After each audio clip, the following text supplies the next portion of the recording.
এখন উনি 3 মাসের গর্ভবতী। 3 মাসের গর্ভবতী থাকা অবস্থায় উনি এখন প্রতিদিন কমলাপুর রেলওয়ে স্টেশনে আসেন একটি কৃত্রিম পায়ের টাকা জোগাড় করার জন্য।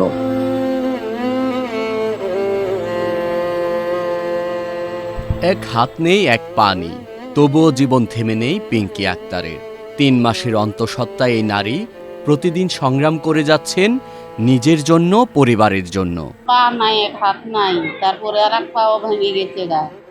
তারপরে তার তো গর্ভবতী মানুষ, আমার নিধনের সময় আমার কে দেখবে, কে খাওয়াইবো? আমার একটা পাও থাকলে আমি আর ভিক্ষা করতে পারতাম না।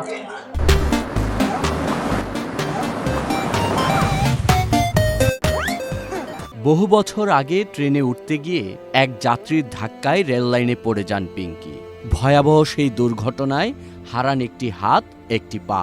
মুহূর্তেই বদলে যায় তার জীবনের গল্প। ট্রেনেতে যাত্রীরা ধাক্কা মেরা হালা দিছে, আমি কাঁদতাছি। আশেপাশে মানুষ, আমি হসপিটালে আসতাম আগার পঙ্গুতে। একটা পা নেই, একটা হাতও নেই, কিন্তু তারপরেও তিনি চেষ্টা করছে তার সন্তানদেরকে মানুষ করার জন্য। মানুষের সহায়তায় দীর্ঘদিনের চিকিৎসার পর নতুন জীবন ফিরে পেলেও স্বাভাবিক জীবনে ফেরা হয়নি তার। একটি কৃত্রিম পা ছিল তার চলার ভরসা, কিন্তু সেটিও এখন ভেঙে গেছে। রাজধানীর মান্ডা বটতলা এলাকায় 2 সন্তান নিয়ে বসবাস করেন পিঙ্কি।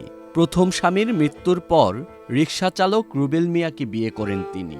নেশাগ্রস্ত সেই স্বামীর কাছ থেকে তেমন সহযোগিতা পান না, তাই সংসার চালাতে প্রতিদিন কমলাপুর রেলওয়ে স্টেশনে এসে মানুষের সহযোগিতা চান তিনি। 3 মাসের গর্ভবতী অবস্থায় মানুষের পাশে গিয়ে ঘুরছেন শুধুমাত্র একটি পায়ের টাকা জোগাড় করার জন্য। এই যে তার যে পাটি রয়েছে, সেই পাটি পুরো ভেঙে গেছে।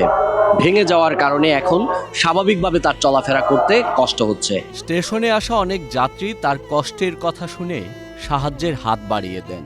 কেউ আর্থিক সহায়তা করেন, কেউ দোয়া করেন তার সুস্থতা ও স্বাভাবিক জীবনে ফেরার জন্য।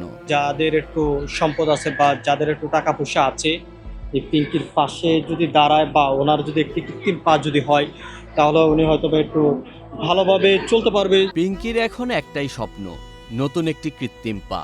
তার বিশ্বাস এই সহায়তা পেলে আর মানুষের কাছে হাত পাততে হবে না তার। ক্ষুদ্র একটি ব্যবসা করে সম্মানের সাথে জীবনযাপন করতে পারবেন তিনি।